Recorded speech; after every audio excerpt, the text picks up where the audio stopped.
A sister says, asking on behalf of a friend, she's 28 years old, her parents are not getting her married, father is not interested and not even a bit bothered about her future and has no plans for her.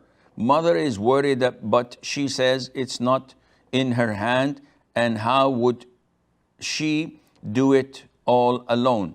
Girl is earning and maybe can afford her marriage expenses. In the situation, what is the girl's responsibility and what should she do?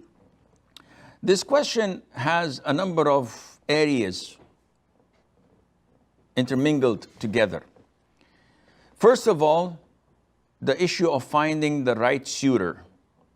And from culture to culture, this differs.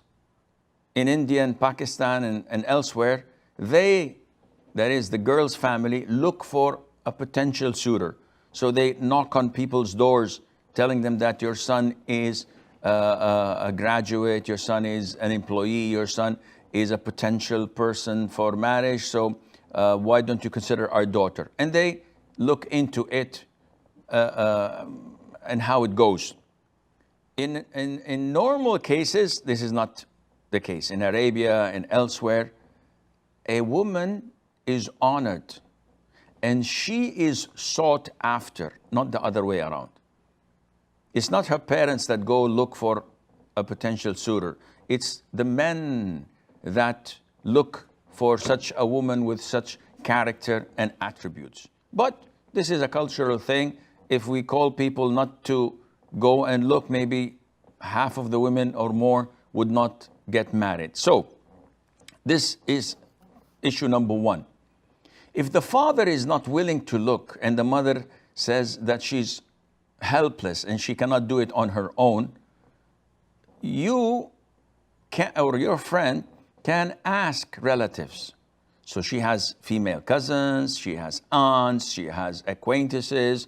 So she spreads the words that, listen, I'm 28 years of age, I have a job and I'm financially stable, I'm looking for the right husband.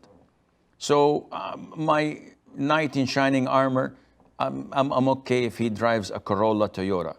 No problem. It doesn't have to be a white horse.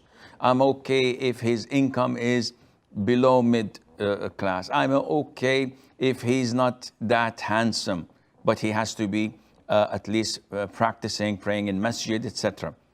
And then look around, and then, inshallah, things would escalate and develop. There is nothing wrong in also registering your name without putting your photo or your direct number.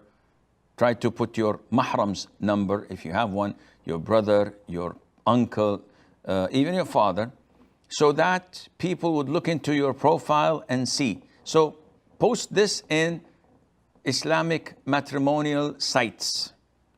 There was this site that, mashallah, I know the people working on it, which is called My Better Half. I think it's called My Better Half. It's not My Bitter Half. This is after marriage. But before marriage, it's your better half. And I think they have matchmaking services worldwide. So you might look into that. And this is first portion. Second portion is if the guy comes, but you don't have, your father claims not to have the finance to marry you off.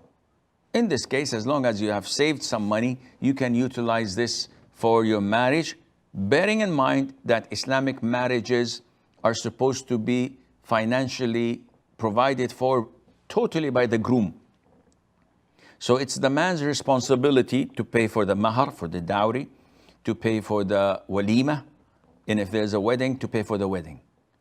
Now, the scale depends on his financing. So if he comes and says, okay, the walima, I'm gonna slaughter a ram or two and invite 10, 15, 20 people max. This is his right. If he says, I don't want to make a wedding in a hotel room or in a hotel hall or somewhere fancy, this is his right. If the girl's family say, no, we have like 150 guests from our side, we will contribute, or we will make our own wedding party, there is nothing wrong in that, insha'Allah. So basically speaking, you have to try your level best and don't be negative. Don't put obstacles. Whenever there's a will, with the grace of Allah, there'll always be a way. So trust Allah, make a lot of dua, consult those around you, and inshallah, you will find a way out.